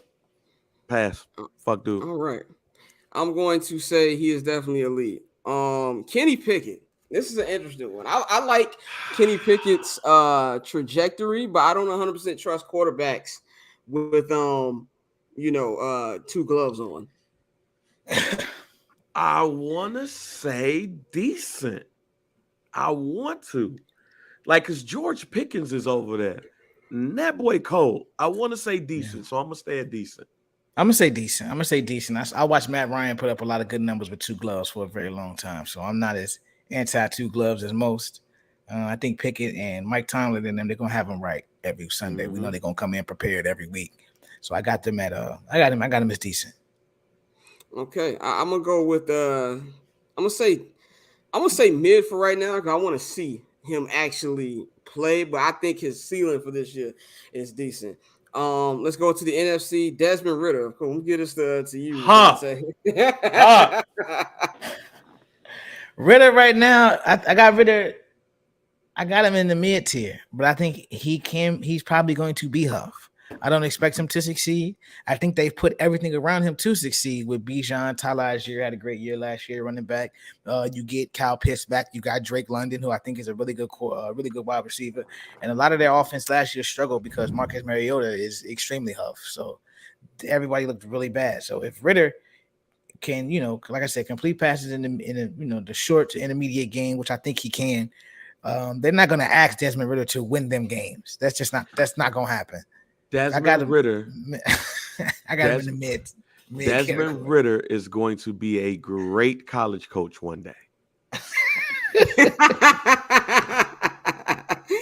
I mean, I'm with you. I'm going right back to Cincinnati, huh? Yeah, I think he's gonna be Huff, man. Like I think he's gonna be Huff. There's no ifs, ands, or buts for me with Desmond Ridder.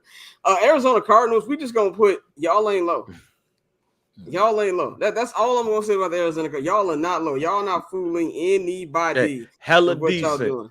That quarterback is hella decent. Caleb Williams is hella decent. He's gonna have a hella decent year. Matter of fact, no. Caleb Williams is elite. So yes, that's where I'm going. Their quarterback in 2024 is elite today. I hope Joshua Dobbs is like fake decent, so they can like be screwed out of a couple wins. That's what I'm hoping. Like the Utah Jazz in the NBA when everybody thought they was gonna be Huff, and they wasn't. That's where I'm with it, man. Bryce Young. I think he's gonna be decent. I think Bryce got everything you want in the passer except for height. He I don't think that him getting hurt is as big of a threat as people think, simply because even though he's not an explosive athlete, he will get out the way and get down. He's not going to sit there and just get smashed in the pocket all day. So, but I think he has everything you want as a passer. And I think that last preseason game, you really saw him get into a rhythm and, run that offense at the level you will see him do it, for years to come. So right now I got him. I think he's going to be hella decent. He's going to be decent. Boy, DJ Moore on one side and Marvin Harrison Jr. on the other side, my G. I pray he Huff his shit. All right. So I'm gonna go Huff so we could get that 1-3 pick and have Marvin Harrison Jr. on the other side of DJ Moore. Oh my God. Yeah, I think he can be decent. I think eventually he will be decent. This year, I think it's going to be a long road for my boy. I think he's going to be getting 3D through tables. I think it's just not going to be fun for him. As one of the members of the untaught community, I am rooting for him, but not this year. Like you said, we need Marvin Harrison Jr. on one side. We need DJ Moore on the other. I need the Bears to cash in the money in the bank. That's what I need them to do this season. So I'll say decent for him long term, but as of right now, I think it's going to be a long road for us. Mm-hmm. Now, next quarterback is someone we're all personally invested in, Mr. Justin Fields. Decent. I'm gonna keep it at decent right now. He decent. You're gonna keep it decent for this year. That's what you're gonna. That's what you think. You still got the Bears PTSD in you. That's what it is. I'm just leveling it out. You gave me hope during training camp, but just for my sanity and not overdoing it, I'm gonna say he decent. But the sky's the limit. Just for what I want to see, I'm gonna say he mid right now. I'm gonna be honest with you. He give you some flash plays, but like overall, I need to see those same flash plays in the passing game this year. And I think he's going to do that because he now has the weapons and he has a better offensive line and more trust in his receivers.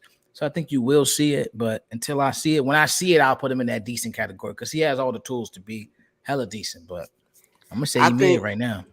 I think as of September 1st, 2023, he is decent, but I think by the end of the season he'll be hella decent. So that's what I'm going with Justin. I can't I can see the argument for mid. I my Bears fan didn't want to allow me to put him there. I'm just gonna be honest. So I'm gonna say decent as of right now, but I do think by the end of the year he'll be hella decent. Dakota Prescott. And I feel like when you look up the word mid in the dictionary, you see this nigga's picture. I'm going mid with Dak Prescott, man. It's just, mediocre. It just is what it is. Mediocre. Dak Cousins. That's what he is. Dak Cousins. Quarterback in the fucking league. I ain't got to say nothing else. Jared Goff. Unfortunately, hella decent. Hella decent for Goff? Yeah, and the reason why I'm going to give Goff hella decent, because they traded his ass thinking he was going to Siberia. And he actually been decent. So I'm going to put the hella on him because I feel like he had to overcome some shit. So, like, I mean, of course, I think they're going to fail and shit, but I don't think it's going to be his fault.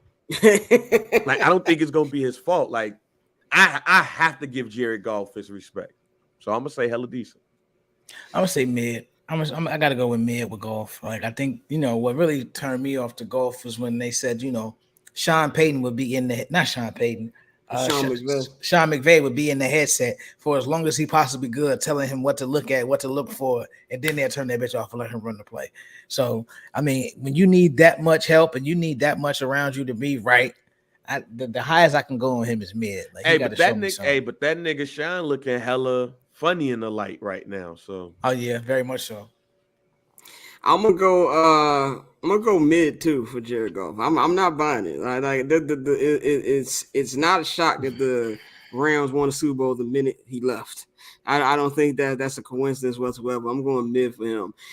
Jordan Love. This is an interesting one. I got killed by Bears fans when I said I don't think he'll be terrible. As of right now, it is too early to call, but I think he can be decent. That's why I'm gonna go with Jordan Love. I'm gonna go with mid. I think he'll be mid. Like, I think he'll have his games where he plays really well, but I think overall it'll just be like one of those, okay. Like, he has no choice but to be decent.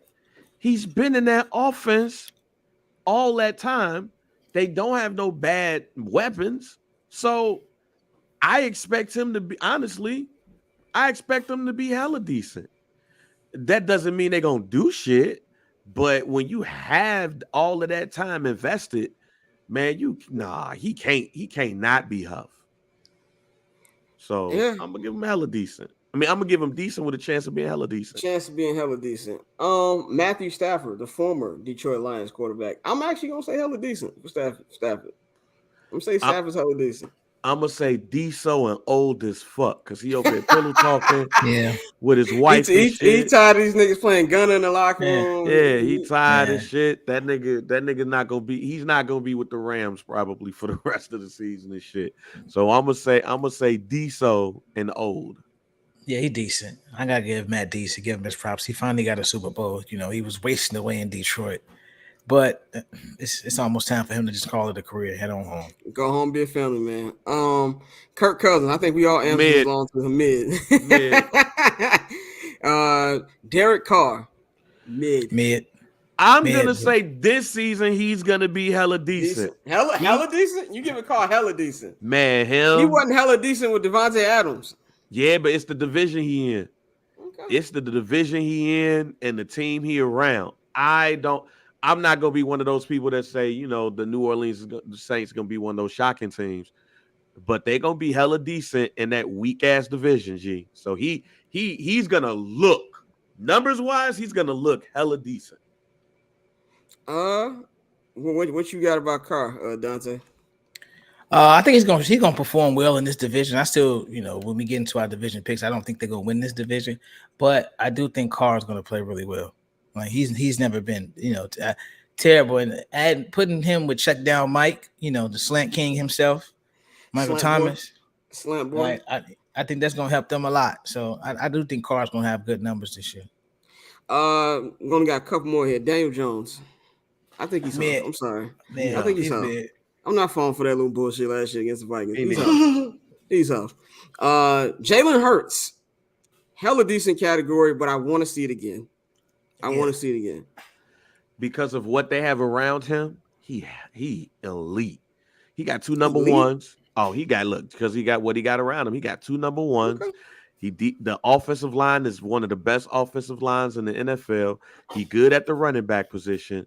Then he has no choice but to be elite because of the things around him. What you think? I'm gonna go hella decent, but I'm with you. I really need to see it again because I mean, this is a guy who we've seen get better every year since he got benched at Alabama. So I mean, as he continues to grow, it's hard to really knock him as much as you want to be hesitant to just say, yeah, he's elite. It's really one of those things where no, bro, probably is trending toward that elite category, and he's put in the work and he's continued to do it. So we gotta just see it one more time, but I think it's very possible. He's trending in that direction for sure. I'm keeping it hella decent because, and now this is really how the Eagles play football. I would like to see them pass a little bit more. Like he only threw for 22 touchdowns last year. Not saying he can't pass. He can't pass. He's one of the best pocket passers I believe in the league. But I want to see a little bit more from their offense. And also with quarterbacks, I want to see it do it again. So I'm gonna keep him in hella decent for right now. Brock Purdy, the definition of white privilege. I think right now he is decent, but I'm not buying it. I think that he could be mid by the end of the year. I'm just gonna say mid. I think he mid. I don't know enough to really believe in him being anything else but mid, especially with that arm and shit. So I'm gonna stay with mid. Yeah, I co-sign that one. It's not too much more you can go. And it's like okay. Geno Smith. Hella decent, actually. Decent with Geno? Hella decent because them coaches, fam. I'm going to say decent again because we 3 quarterbacks in a row that I need to see. I want to see back-to-back years. I'm going to go decent for Geno. Yeah, I'll say decent. But I want to say mid, but I'll say decent. Okay. We got 2 more. Baker Mayfield, Tampa Bay Buccaneers. Fuck out of here. Huff. Fuck out of here. That's why I'll go. Baker. Go home, Baker. Only reason why you a starter because them niggas ain't have a good pick, but them niggas go, hey, Drake May. Drake May, come on down. Sam Howell, final quarterback, Washington Commanders. Do we trust Riverboat Ron's QB evaluation? I'm gonna say Huff. I'm gonna say Huff too. I'm gonna say he's gonna play Huff because of Ron Rivera, but he's probably mid. Like Ron Rivera is just. We talk about Sean Payton being overrated. Ron Rivera is right up there with him. Like Ron Rivera can go home and sit down. I agree with that one, man. So that's going to wrap up our QB tiers as we get ready to finish this up. Let's go to our division picks. Then after we give our division picks, we're going to give our quick Super Bowl pick, and we're going to get up out of here, man. Let's start off in. Let me see what I got right here. We're going to start off with the East. NFC East, the Philadelphia Eagles are the defending champions. I'm going with the Eagles to win this division. Of course, you can never really, tell how the NFC East is going to play out every year. But I think they're going to be right in it. Like, I don't really see there's any other team from a talent wise who can compete with them, and even quarterback wise, I think he's far ahead the best quarterback in the NFC East. Got a great defense, and I think that even guys like Devontae Smith are going to take it to the next level. So I'm gonna go that they're gonna be back to back NFC East champions. I agree. I got the Eagles. Yeah, I got Philly. Okay, let's move on to the next division in the NFC. We're going to go with the NFC South. The Tampa Bay Buccaneers are the defending champions, but Tom Brady is not coming through that door anymore. And that's I got the Atlanta Falcons winning the division. Oh wow, you are Homer. Not even. I'm just telling you, the offense has a lot of really, really good weapons. The defense, they rebuilt the defensive line. You bring in Bates to play safety. You got AJ Terrell, so you got cornerbacks. So Okudah got hurt, but he's gonna be back. So you got a solid secondary. And like I said, this division is ass. So I think they could win. But the Bucs won it last year with 8 games. I can see the Falcons going 8-9 and winning this division. Saints. I'm going who that? Saints. Yeah, who that? I'm going with the Saints too. I think they got the better roster. I think this is probably the worst division in football. I don't know. AFC South might be worse, but both South divisions are god awful. But I'm gonna go with the Saints, man. I think Derek Carr is enough to win that huff ass division, and I just don't trust any of them other teams like that. NFC West. Niners are the defending champions. This is going to be an interesting division. I think it's going to be a two-team division between the Niners and the Seahawks. I don't think the Rams are going to be on shit. Obviously, the Cardinals are obviously tanking. But I think the Niners have enough to get it done to win another division. The question for them isn't can they win a division. It's can they win the whole fucking thing. But I'm going to go with the Niners. I'm going to go with the Seahawks. I think the Seahawks going to win that one. I gotta go Niners. I think, even though I'm not really too sold on Brock Purdy, that team is still very nice. Yeah. Now we go to our division, our beloved Chicago Bears, the NFC North. The Minnesota Vikings are the defending division champions. Everybody's high on the Detroit Lions. I am not high on the Detroit Lions. Everybody says, I want to see it from the Bears. I want to see it from the fucking Lions. I am going to go Minnesota Vikings are going to win this division. I don't think that defense is that good, but I think the offense is going to still be great. Kirk Cousins is not an MVP, but he put up MVP numbers for the first half of the season, really for the majority of the season last year. They got the best wide receiver in football, Justin Jefferson. They got Jordan Addison. I like the calls. I like what they're doing offensively, and I think it'll be enough because I don't think the Bears are going to be there yet. I'm expecting Green Bay to be the worst team in the division, and I just don't trust Detroit, so I'm going with Minnesota. I'm going to go with the Bears on this one. Oh! I'm going to go with the Bears on this one. Oh, I think it's going to be – I think every team is going to be in it. But I think the Bears are going to be better than advertised. And they're going to be one of those teams where we look at they're ahead of schedule. And there's no problem with that. I think the Bears are ahead of schedule and they're going to win the division. And it's going to be a close race, like down to the last I think it's game going down to the week. I think it's going down to week 18. I 100% believe that. Matter of fact, my prediction is that we're going to be stressed. In Lambeau? I think we're going to be stressed the fuck out because I believe that the last game of the season, Bears-Packers, will decide the NFC North crown. That'd be a fun season if that's the case. I actually agree with Bang. I think the Bears are going to win this division because I think Justin Fields is going to take that leap that we expect him to take. And I've been thinking this for about a month and a half. I understand all the hype around Detroit, but again, like you said, it is the Lions at the end of the day. So I think it's going to be a battle for the division, but I think the Bears are going to take it because I think Justin Fields is going to take that leap as a passer that we expect. And I think a lot of that falls on Getz as a play caller as well. But I think we're going to see both of them really grow and have amazing seasons. Well, I hope both of y'all are right, man. NFC wild card. These are three guys I got. I'm gonna go Cowboys. Gonna grab a wild card spot. I think the Seahawks will grab a wild card spot, and I think the Lions will grab a wild card spot in the NFC. Who y'all got? I got Dallas. Getting the wild card spot. Dallas, Green Bay. You got Green Bay getting one. Okay. Yeah. Damn. I want to Dallas, Green Bay, and the Giants. Okay. Yeah, I got Saints, Giants, Seahawks. Saints, Giants, Seahawks. Okay. As you see, I ain't got San Francisco making the playoffs. They not. Them may not play. That means that fucking Shanahan needs to get fucking fired. And I'm waiting for that day because he's one of the most over. We talk about Sean Payton, nigga. That nigga's overrated. But let's move on to the AFC, man. AFC East, the Bills are defending champions. This is gonna be a goddamn good division. Bills, Jets, Dolphins, Patriots. I'm actually changing my pick. Actually, Courtney actually talked me out of this pick. I originally had Bills. I can't believe I'm saying this. I'm going with the Jets. I'm going with the Jets to win the AFCs. Jets, Jets. Yeah, I wanted to pick the Dolphins, but the Ramsey injury and then the other injury to the other cornerback, I'm going to go with Aaron Rodgers. You know, and Tua's going to miss like 5 games. Yeah, I can finally say things I've never said about Aaron Rodgers. Hell of a quarterback. What can I say? AFC South. I mean, Jaguars, man. Jaguars. What are we doing? What are we doing? Yeah.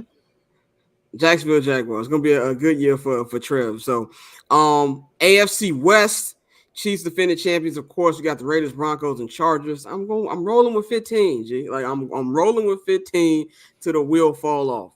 Chiefs. Yeah, Chiefs. Yeah, Chiefs. No discussion here, man. Final division, AFC North. This is gonna be a brawl, man. I like all. I think this is another one's going. I think both North divisions come down to the last week. Bengals defending division champions. You got the Ravens, you got the Browns, and the Steelers. Man, I want to go Ravens, especially because we don't know if Joe Burrow is going to be healthy. I can't go against my man Joey B, man. I'm going with the Bengals again. Ravens. I'm going Ravens, bro. Yep, Ravens. Y'all on the Raven flock. Y'all rolling high. Ravens. I think Zay and Odell finna light that bitch up. I truly believe it. That's gonna be fun to see, man. I'm definitely interested to see how that's gonna go. So let's go to our AFC wild cards, man. I'm going to go with Bills, Ravens, Chargers are my 3 wild card winners. I got the Bills, the Bengals, and the Chargers for mine. I got Bills, Bengals, and I'm gonna go Titans. Titans? Who's even throwing the football over there? It don't matter. I think with Henry and Hopkins, I think DeAndre still got enough left in that tank, but he'll find a way to get open for Ryan, a good old Tannehill. So I got them squeaking in that last wild card spot. Okay, I like that. So the Chargers head coach is an idiot, so I can't pick them to do anything. I'm not gonna lie to you. Like it's tough for me to pick them because I'm a fan of the going forward on 4th down, but he just does a lot of dumb shit. So he puts them in the position to fail a lot. I agree with that. I can't. I don't know if I'm gonna go all the way to the Titans, but I think you bring good points over the Chargers. Super Bowl.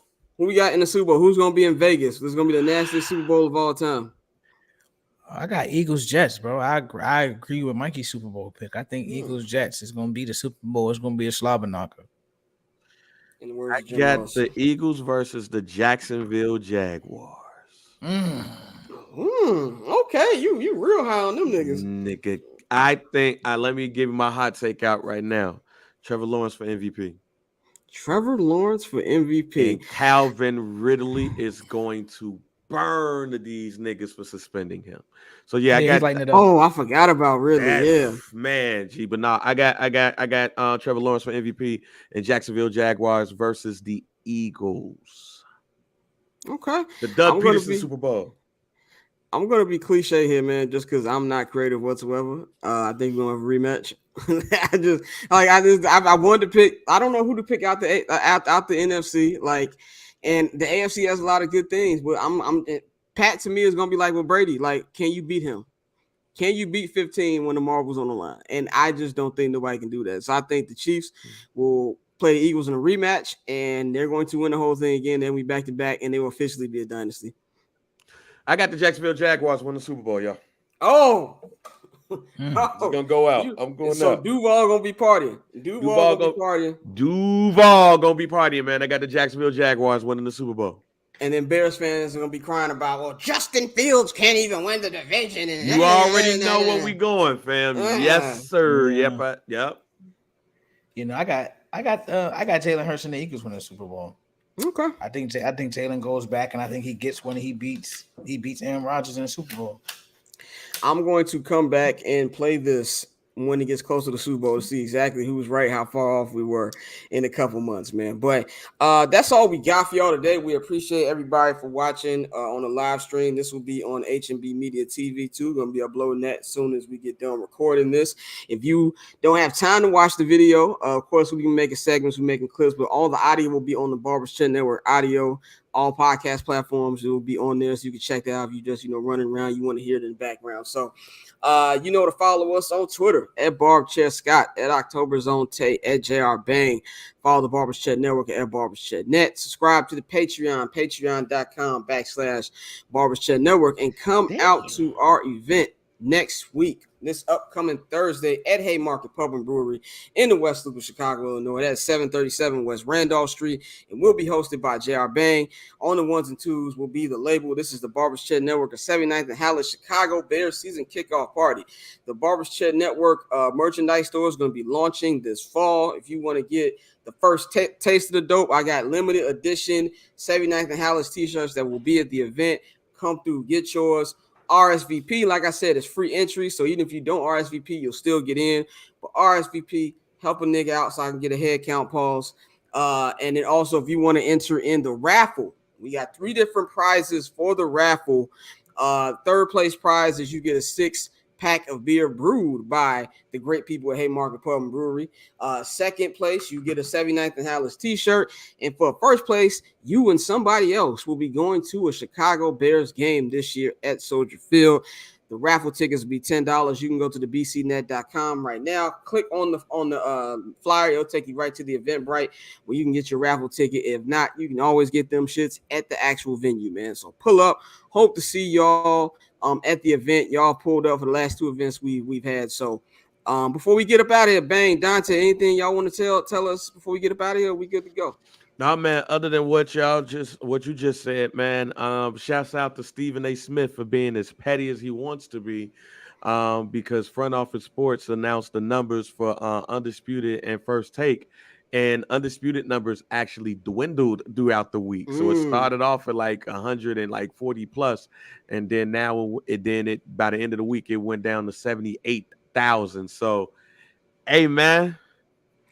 I wouldn't know anything about that because I don't have fucking ESPN anymore because Disney and Spectrum in a battle with the hoes. Get your shit together, all right?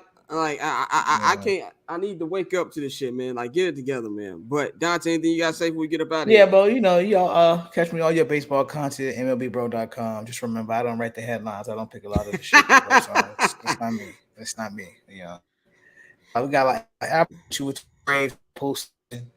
And hopefully another great run. Definitely. We'll be back next Friday. No show on Monday because it's Labor Day weekend. We'll be back. It's going to be a battle of who's the least hungover between the 3 of us up here right now. Who's going to be the least hungover from the event the night before. So tune in. Be back. The whole squad be back next week. So we appreciate everybody. We up out of here, man. Getting paper on these player haters, old news, money on the other line, so I'm not gonna hold you. Money on the other line, so I'm not gonna